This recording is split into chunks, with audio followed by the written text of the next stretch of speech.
Get caught with a small amount of pot in Cook County and you will no longer face prosecution. Fox 32's Dane Placco reports on a new policy that takes effect immediately. 30 grams of pot.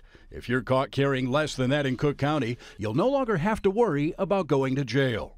I have come to the conclusion that what we are currently doing here in Cook County is in handling our low-level drug cases is simply not working. Cook County State's Attorney Anita Alvarez says the court system has been clogged with a revolving door of nonviolent drug users who need treatment, not punishment.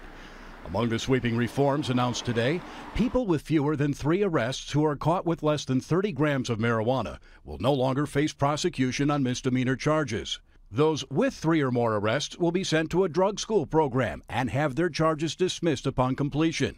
And those charged with felonies for small amounts of harder drugs like cocaine or heroin who don't have violent records will be eligible for alternative sentencing, including treatment and social service programs.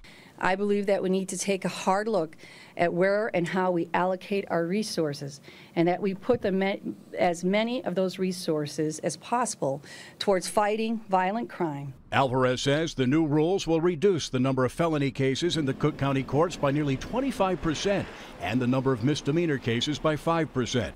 Advocates for marijuana reform say Alvarez is sending a message to law enforcement. That the thousands of people that are still being arrested every year should not be arrested, that this is not an enforcement priority for the prosecutors. It should not be an enforcement priority for police to be arresting nonviolent offenders who possess cannabis as their only crime. This isn't being soft on crime at all. I think it's being smart.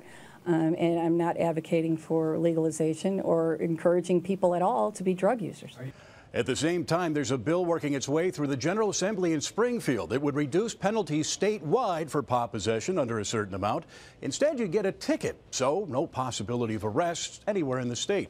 And Jeff, not everybody's on board with this. I talked to a woman who runs a drug treatment program here in Chicago. She said these types of initiatives send the wrong message that pot use is okay. She says there's plenty of medical evidence that it's not. All right, Dane Placco, thank you. Country music star will